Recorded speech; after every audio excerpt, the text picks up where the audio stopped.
Welcome, everyone. We're going to pause as we welcome everyone into the webinar today.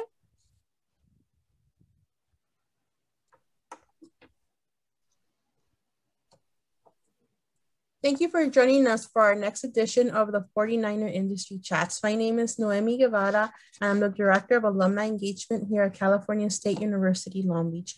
Before we start, I would like to let you know this session is being recorded and the video will live on demand on our website at csulb.edu/alumni. Also, we encourage you to use our Q&A box located below to submit any questions you have for our guest speaker throughout our chat today. And now I would like to introduce our guest speaker. Dan Guillory is an operational safety and regulatory section manager for the Metropolitan Water District of Southern California and a registered civil engineer in California. He is responsible for identifying and controlling environmental health and safety risks. Dan determines and promotes the most effective and efficient environmental health and safety practices to promote metropolitan employees, the public, and the environment and facilities compliance with related statutes and regulations. After completing a BS in Petroleum Engineering from the University of Southern California and an MS in Civil Engineering from California State University, Long Beach, Dan began his career as a consulting engineer, completing environmental site assessment and soil and groundwater remediation projects throughout California. And please join me in welcoming Dan to our 49er Industry Chats. Thank you, Dan, for joining us today. Oh, thank you, Naomi. Wonderful. We're very excited to get to know you a little bit better in these few 45 minutes that we have. So to kick us off, I would want, if you could set us up, why did you come to Cal State Long Beach? What was that experience like? And then we'll pivot into you coming upon graduation and moving on into your career. Okay, well, the story actually starts a little bit earlier. When I graduated from USC with a bachelor's in petroleum engineering, it was just in time for the oil industry to die and stuff. So here I am, a graduate petroleum engineer without a job in the industry. And so so I kind of landed in the new field, in the new environmental field, working in soil and remediations, groundwater remediations, pretty entry level. I realized pretty soon if I really wanted to advance in my career, I needed to go back to school and get a degree in civil environmental engineering and become a registered engineer. And looking at the different programs and different areas that could earn a degree, I settled on Cal State Long Beach. I had a really good program. I had talked to people there, and especially their environmental side looked very strong and affordable. I was wanted to make sure that was a big part of things for me. Go to a school at a good location, good value. And so that's the reason I started in at Cal State Long Beach. Originally started when I was working and with trying to get a master's degree while being a consulting engineer was too tough. So I quit my job and went to school full time for about a semester until I started to run out of money. And then that's when I also started working at the Metropolitan Water District, initially part-time and stuff. But I was really attracted by the strength of the program, the location of the school, and also I was looking forward to moving to Long Beach. I grew up in Los Angeles, but I was living out in Diamond Bar. It was too much of a bedroom community for me at the time. I was in my early 20s, and I was looking for a life that was a little bit more exciting than that. So Long Beach seemed like a perfect location, and Cal State Long Beach was a perfect fit for what I was looking for. Wonderful. And what sparked your interest? I know you got your bachelor's in petroleum engineer and then your master's in civil engineer. And what sparked that interest in that industry? Well, like I said, I didn't know anything about the environmental field. when I was working on getting my bachelor's in petroleum engineering. I initially started at USC as a civil engineering major, and then I got out of civil engineering after I took structural dynamics, and I said, "Oh, I don't want to do this." And I was always had a higher aptitude for chemistry and geology and stuff like that. So petroleum engineering was a better fit for me. It actually worked out well when I decided to go back to Cal State Long Beach in civil. At that point, I did have to do a lot of prerequisite classes in undergraduate, but the environmental portion of the civil engineering fit very well with my background. There was a lot more chemistry involved in that. A lot more understanding of fluid flow through porous media, so, fluid dynamics, which aligned very well with my background and stuff. So that was part of the attraction there. And as far as the field, it was aligned with after going into the environmental engineering field, I knew that that's where I wanted to make my career, so the program at Cal State Long Beach really aligned with that. It was a newer field at the time when I got into the environmental field. You wouldn't really find anyone that had 20 or 25 years of experience in the field unless they had worked in the nuclear industry. So it's as you know, a lot of the regulations for RECRA didn't pass to the late 1970s. Here it was in the the mid 1980s. So it was still a lot of things were new and different, and pretty much everyone in the field was just learning things. As you And go. so as you go. So it was pretty exciting. I mean, you would try to do remediation projects, and the standards weren't really well developed and stuff. So it was a lot of negotiations with the local agencies on trying to figure out, well, what are we going to analyze for? How are we going to deem this site clean and stuff? So it was pretty interesting from that standpoint, and very interesting. Wonderful. You've definitely seen that growth and that rules regulations change in your career, which is really great to see. Did you have any internships when you were at Cal State Long Beach or even with your undergrad that helped you, learn a little bit more about the industry or even get that foot in the door? Well, at Cal State Long Beach, no. I was a master's student, and I had worked in the industry for a short period of time for a couple of years, within my first semester, I started earnestly in my program in September or August. I guess the classes started late August, and by November, I had interviewed with some jobs and stuff, and landed at Metropolitan Water District as part-time at the time.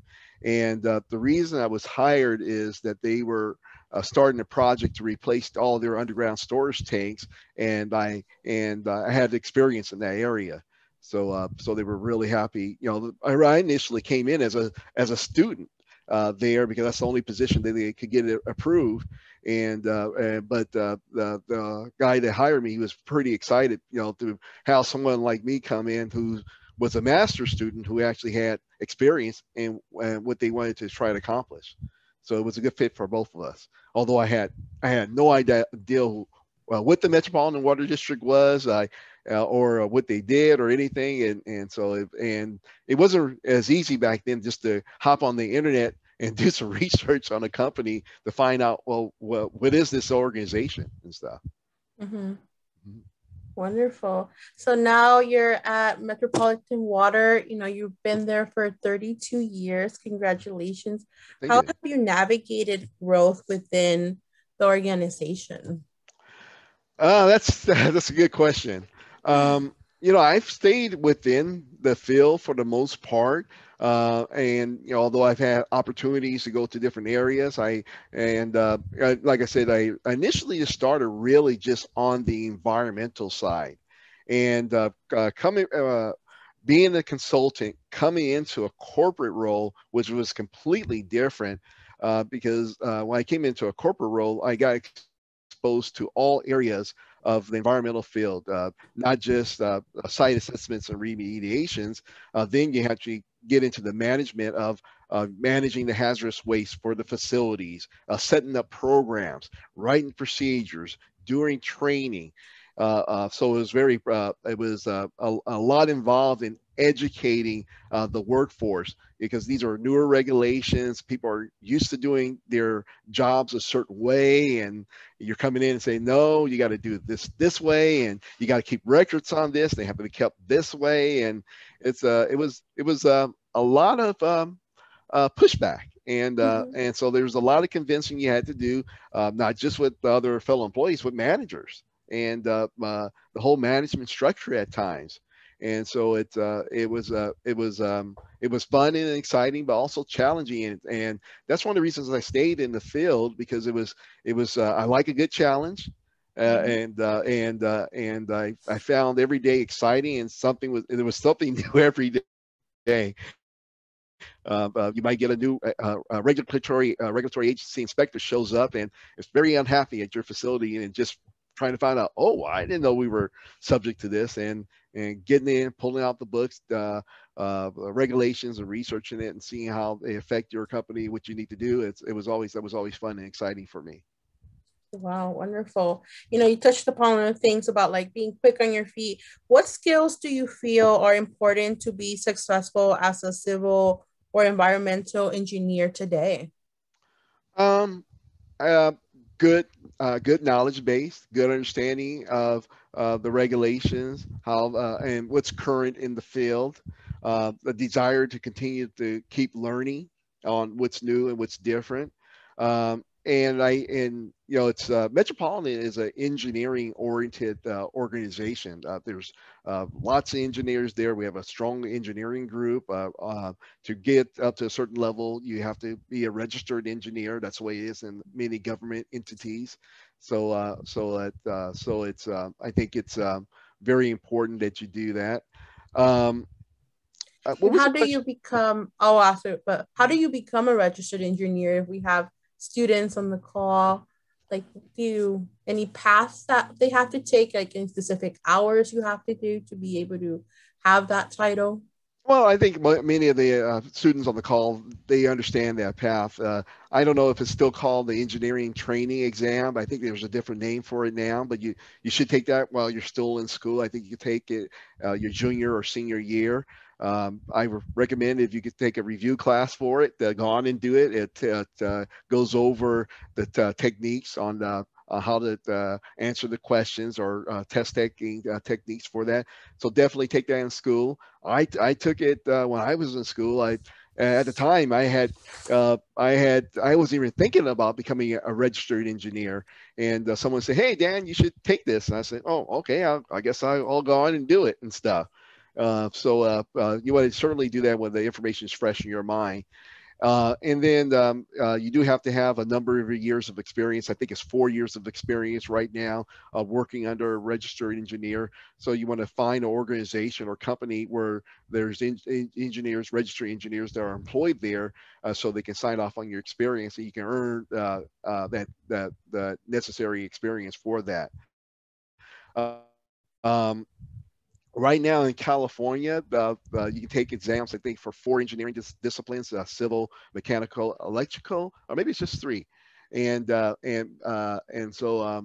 not a separate environmental engineering exam.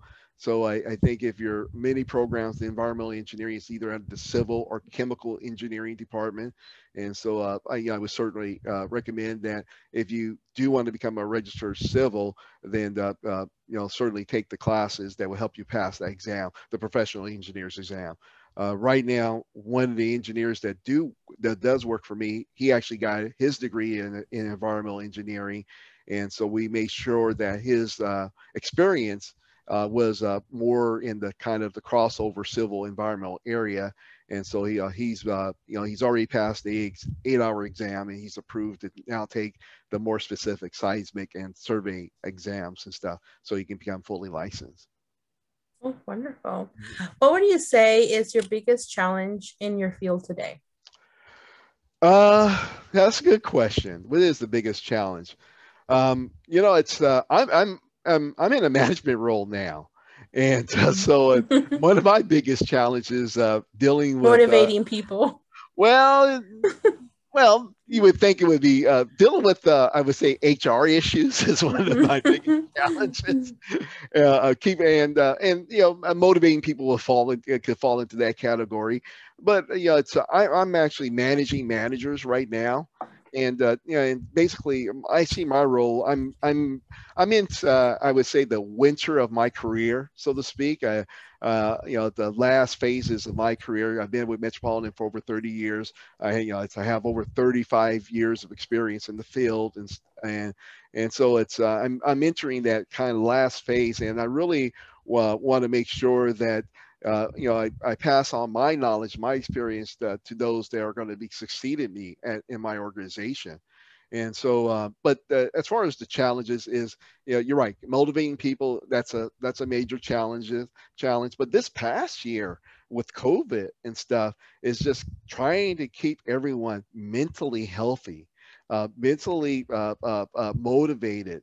It's and I've never seen anything like this in my career, where people that have been mentally strong their whole careers, or from decades.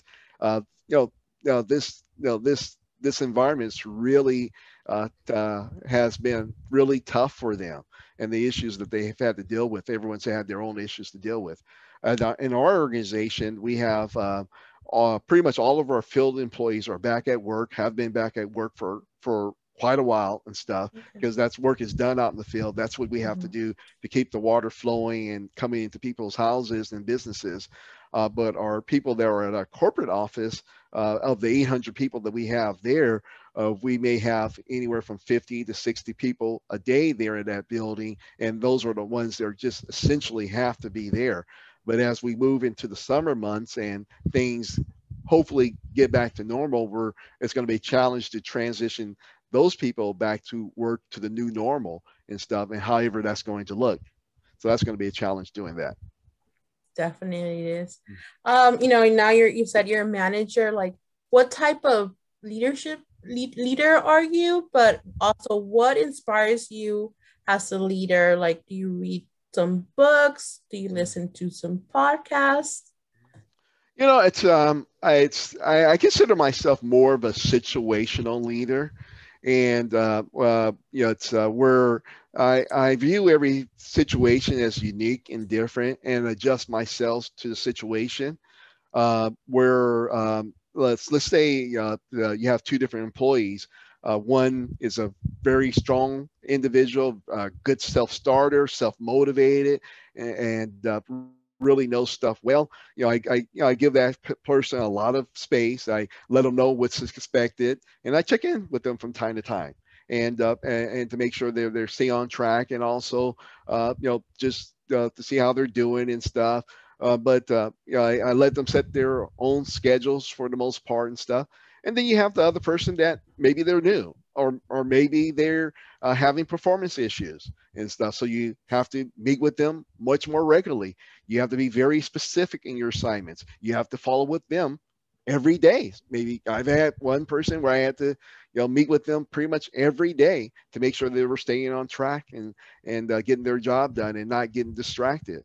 So that's what type of leader I am. And but always with all the staff, you got to set goals and expectations and monitor the work and make sure people are getting their jobs done, and also find out what roadblocks they may be running into, or diagnose when you run into performance issues.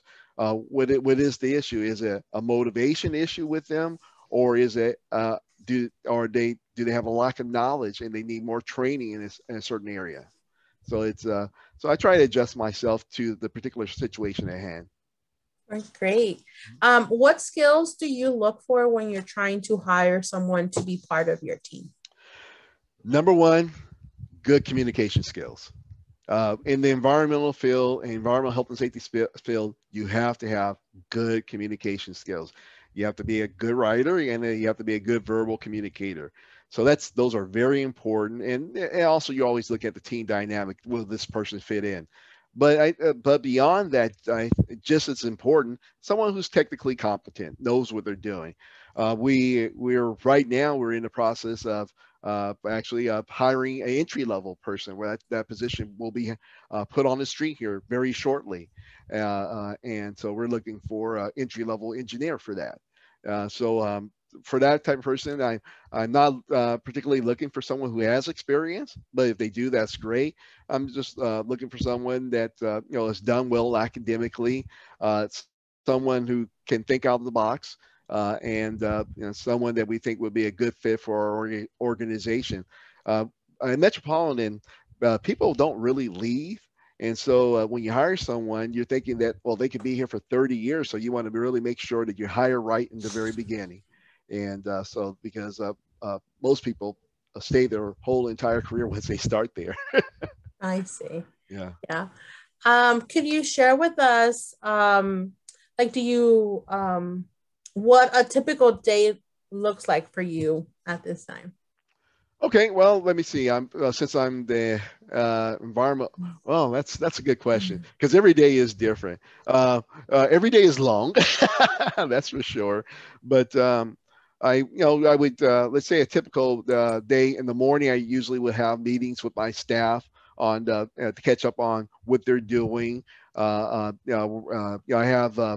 I have 52 total people who work for me, but I have 7 direct reports. So I would typically meet with one or more of my direct reports, and they're all but 2 of those direct reports are managing other people. So check in, well, if they're running into any issues or anything with them. Let's say this morning. This morning I had my meeting with my site support managers. Those are the managers that are over our health and safety staff at our field locations. So what I went over with them were the what incidents have come up in the last week. Those are employee injuries, regulatory agency inspections, or any type of spills or releases. We went over that. We went over the planning for our safety forum meeting for next month. We also went over any type of special projects that are going on out in the field that require resources associated with them, or anything that was going on in certain projects. And then we went over what people are retiring and what issues that are maybe coming up as a result of these people retiring and stuff. And also making sure that any new managers in the field, we give them an orientation on the EHS matters that are in the area, so they can deal with those as they come up and stuff. So that was important. Wonderful. Mm-hmm. And I got a question from the audience, is Okay. the Metropolitan Water District a government agency or private? And if you could explain the structure of the water district, do all water districts in California fall under the Metropolitan Water District? And how many districts do districts manage the water in California? Okay. All right. Well, the Metropolitan Water District is a quasi-governmental agency. We're not civil service, but we were created by state law, and we have a charter with the state of California. So we are considered government employees. You are. Our employees are part of the PERS retirement system, and so we're also governed under the government code. Not under the employment code. So any HR matters go through the government code on those issues. So our employees have a right to position after 6 months, and so it's the first 6 months you're on probation. You can be pretty much released for any good reason, but after 6 months, it's very difficult for anyone to get released and stuff. They become permanent. They become permanent, although occasionally there are people who are fired though, but they have to do something really bad. So as far as how we're formed, the Metropolitan Water District is a water wholesaler. So you won't see the Metropolitan, no one sees the Metropolitan Water District on any of their water bills. We supply water to other water agencies. We were chartered for the sole purpose of building and operating the Colorado River Aqueduct that brings water from the Colorado River to Southern California. And so we have facilities out in the desert that pump the waters over the mountains into the Southern California. And then also we're the largest contractor on the state water project that also brings water from up Northern California to Southern California. So we have the two sources of water. We're a water importer. So none of the water from Metropolitan comes from groundwater. Those comes from the local water agencies. So say in the city of Long Beach, where I live, where Cal State Long Beach is located, the water is supplied by the Long Beach City Water Department, but half of the water the Long Beach City Water Department gets is from the Metropolitan Water District. And so there's water districts all up and down the state. I can't tell you how many. There's innumerable water agencies. For Metropolitan, we have 27 member agencies. The city of Los Angeles is a member agency, city of Long Beach, Anaheim, West Basin, or if you live in West LA, city of Compton, the city of Beverly Hills, agencies in Orange County and stuff. We essentially San Diego County Water Authority. So half the water, like I said, in Southern California, in the urban area of Southern California, comes from Metropolitan. And how many districts do you oversee, or is it like most of the Southern California? no, we don't oversee other agencies. Okay. As a matter of fact, the way that we're organized, like I said, our member agencies, they form our board of directors. So each of our member agencies will send a representative to and they serve as one of our board members. So we have 35 board members and stuff, because some agencies have more than one board member. And so it's a very big board, and we're governed under our board of directors, and we do have a general manager that's the CEO of our organization. Okay. Wonderful. Going back to the engineering world. Okay. How do you have do you encourage students to get specific certifications as they get prepared to enter the working environment? Yes, absolutely. I'm a big supporter for licenses and certifications, and anyone who works for me will say that. I think that's important for career growth. It was very important for me to become a licensed engineer, and it's been very helpful throughout my career being a licensed engineer. Although I don't stamp drawings or draw up engineering plans, there are certain reports that I do have to stamp. And it's important. It was important for me to get licensed, and then also I deal with a lot of other engineers, licensed engineers, in the course of my work, and so there's a mutual respect there. But whether you're going into accounting, get your CPA license, or whether if you're getting a chemistry degree and want to go into the environmental field, there's different licenses and certifications you can get. Certified hazardous materials manager, or if you're in the safety field, I'm also oversee our safety program. We have certified safety professionals and certified industrial hygienists that also work for us. And there's for many jobs, not all jobs in the environmental health and safety field, employers either require a license or it's a preference that they prefer that you do or have a license or certification, and that certainly will give you a leg up if you're competing against others for jobs. Wonderful. You're charged with keeping water clean and safe. Do you have to work with like chemists or anything like that, or do you have to have taken classes in that field to be able to work? Yeah. Well, yeah. Well, the answer, there's two parts to that question. Do I have to work with chemists? Metropolitan Water District does employ lots of chemists. We have a water quality lab out in Laverne where we do a whole range of chemical analysis on our water. So we have chemists, microbiologists, biologists, many of them with PhD degrees. They're working at that lab. It's a research lab. They also do the testing for our water quality for our drinking water. And I'm on a number of task force with them. There's a number of constituents that we deal with and stuff. So yeah, I do work regularly with chemists and stuff. And then on my staff, I have a number of people that have chemistry and biochemistry degrees. The environmental field is pretty eclectic. And so you will find people that have engineering degrees, chemistry degrees, biology degrees, geography degrees sometimes, all different types of occupational health, occupational safety. So it's a very eclectic field there, and so it's very important that you do have a good foundation in a number of different areas.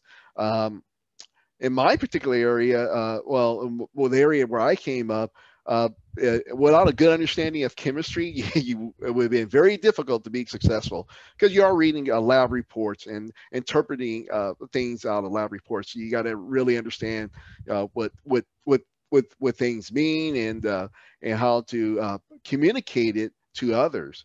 One of the big skills and or big issues in our particular field is you're going to be working with a lot of people that really don't understand the technical terms, the jargon, the abbreviations. And so there is definitely a skill to be able to explain things to others that they can understand it and they can make the right decisions. Wonderful. I have a question from our audience member. What safety measures are in place to ensure that what happened in Flint, Michigan cannot take place in California? Okay, yeah, that's a good question. Well, what happened in Flint, Michigan should not have occurred for a number of different reasons. And the bottom line, one of the main problems there at Flint, Michigan, and this is, it's a kind of, it's a head scratcher how this could occur, is that they were dealing with what's considered sweet water. Sometimes that's what you kind of a layman's term to say low pH water. Where you have the pH scale 7 being normal, so anything that's acidic is it has a pH of less than 7, and anything that's basic has a pH of greater than 7. So for in layman's terms, you have stuff that has a pH of less than 7, like lemon juice, anything acidic, lemon juice, vinegar, wine, Coca-Cola, stuff like that, all have low pHs. And then you have stuff that has higher pHs, more basic in nature. And so what you need to do to protect the drinking water pipes in homes and businesses, the water agency has to treat water, and when they send water in their distribution system, the pH of the water has to be basic. So it has to be closer to a pH around 8 or a little bit over 8, 8.2, 8.3. Metropolitan, when we send water into our distribution system, we're around 8.4 pH. So that higher pH, what it does is it protects the pipes in the distribution system so that they don't leach out metals and stuff. What actually happens is there's a small coating that forms on the pipes that protects them from leaching out the metals and stuff. So when you get water into your household and stuff, no matter how far away you are from the treatment plant or where the water is treated, I know the big thing right now is the basic diet, and people go out and they go buy this special water and do this or that. Well, if you want to get alkaline water, alkaline water, well, the water that comes out of your pipe is alkaline. So you don't need to buy alkaline water. You go anywhere in Southern California, you open up your faucet, you test that water, you got a pull strip or something like that, and the water's alkaline. And so you don't need to spend extra money for alkaline water. And that alkaline water protects the water pipes. So that's the quick, easy thing that they should have done. If they had just added some lime or caustic soda to raise the pH of that water, cheap, easy thing to do, then you would have prevented that whole issue from occurring in Flint, Michigan. It just boggles the mind. Why didn't they do something so simple and easy as that? Wow. Yeah. Maybe it's trying to save some monies, or they don't have the right experts on their team. You know what? The bottom line is they knew what to do. They just didn't do it. I see. Yeah, they just didn't do it. Yeah. And the regulators didn't make them do it for some reason. That's true. Yeah. Global warming, climate change is on the news, is our everyday. How will that impact what you guys are doing right now? Well, And how will it evolve as well? okay. Well, climate change is already here, especially in the state of California. If you lived here for all your whole life for a number of years, you're like probably saying, "Boy, what's the deal with all these wildfires?"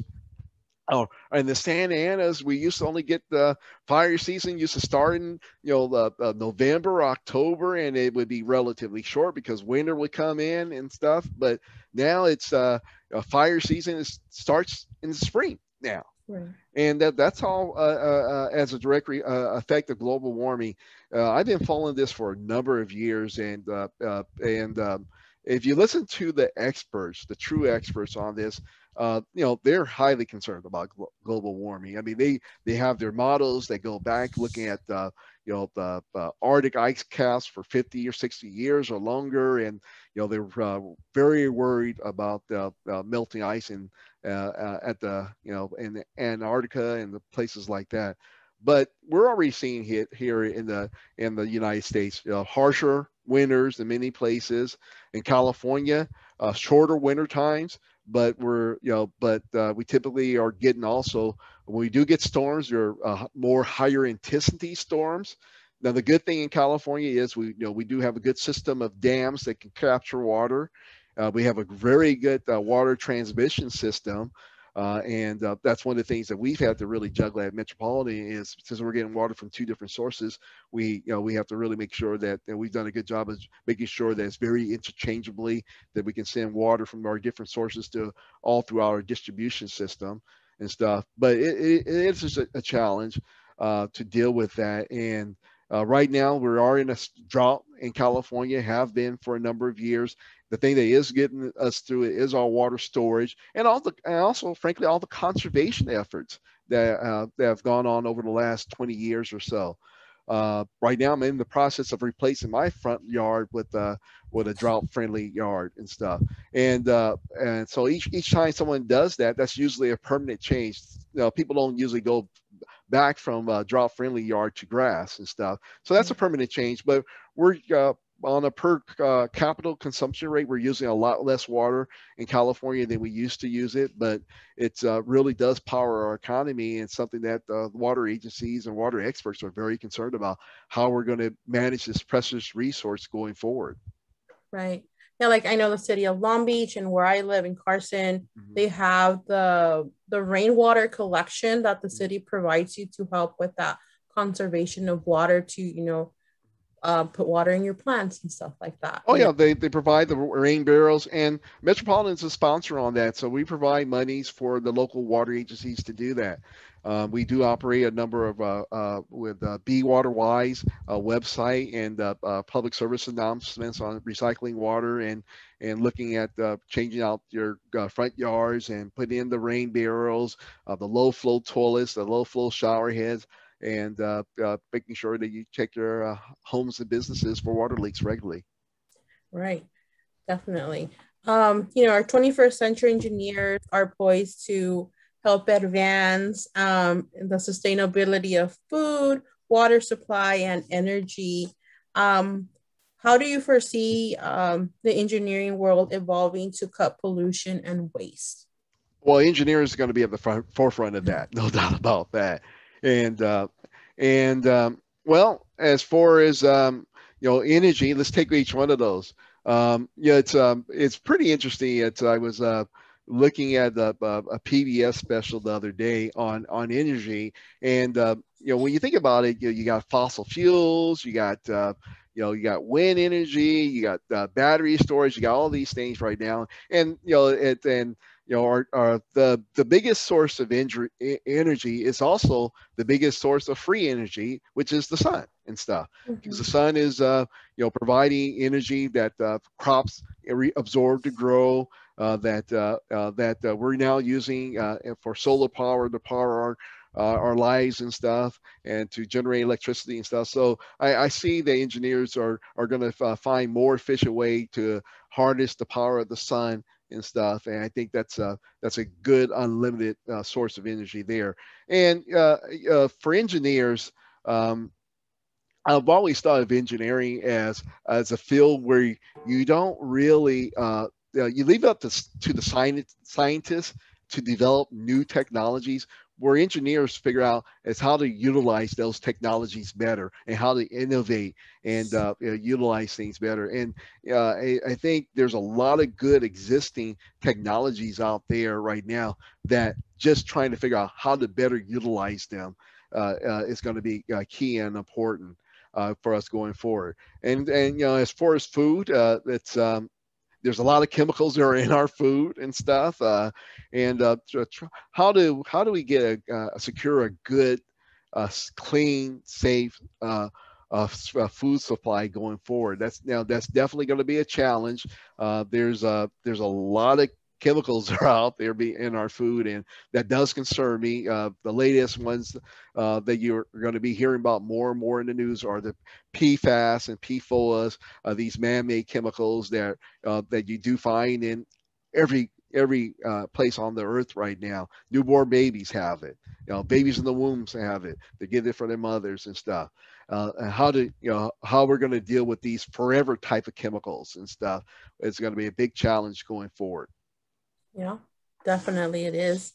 We have about 5 minutes left, but wanted to touch back, like as a manager, and the pools of recruits that you get, we know where there's very few women in engineering. Like, what is the Metropolitan doing to be able to recruit more women, especially and as well as people of color into the engineering industry?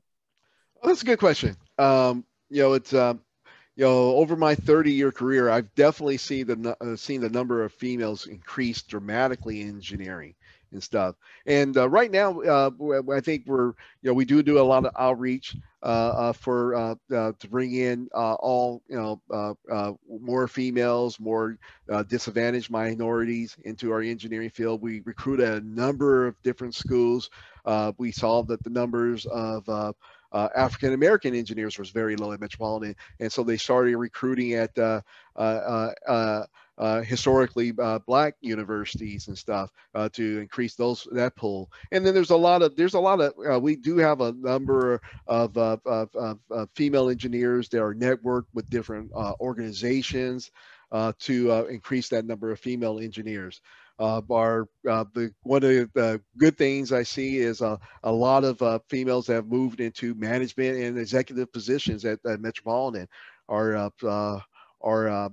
Our general counsel's female. Our new assistant chief engineer that was just named the last couple of weeks ago is a female engineer, very good engineer and stuff. In my particular area, in the environmental field, it's always been a field that's had a lot of females in it, and half my staff is female. So I'm very proud of that. That's not something we did deliberately. We just hired the best people for their job, and they happen to be female, which is great. And stuff. So I think the challenge, though, right now for Metropolitan is half of our employees in the field. Half of our employees are in the field. More than half of our employees are in the field, and we're finding a very difficult time of finding females in the trades, plumbers, electricians, mechanics. And we've talked to other organizations, and there's a very small pool of females that go into apprentice programs for the trades and stuff. And so that's something where we are particularly our focus and trying to bring more females into that and to make that environment more conducive for females to stay into and stuff. So that's a big challenge. Yeah, it's a big challenge, but every little bit helps. Oh yeah, definitely. Yeah. So before we go, one of my last questions is, what is the best advice you ever received or wish you had received that you now want to share with our current students and alumni? Be nice to everyone that you can and continue to learn. every day is a learning experience, and always strive to continue to learn and stuff. That's you can learn something new every day. And what I've said is, in my career, I've had good bosses, I've had bad bosses, and I've learned a lot of good stuff from bad bosses because I was willing to learn from every source that I had there and stuff. But continue to learn and be civil and be nice to everyone. Great advice. Well, Dan, thank you so much. We had a very great conversation about, your background in your industry. We're very thankful for your time. If any of our listeners or who view the video would like to connect with you, are you okay if they were to befriend you on LinkedIn? Oh, absolutely. Yeah, I have over 1,000 people I'm connected with on LinkedIn, and then also one of the things that I do if you're a student. Yeah, it's interesting coming to work for Metropolitan.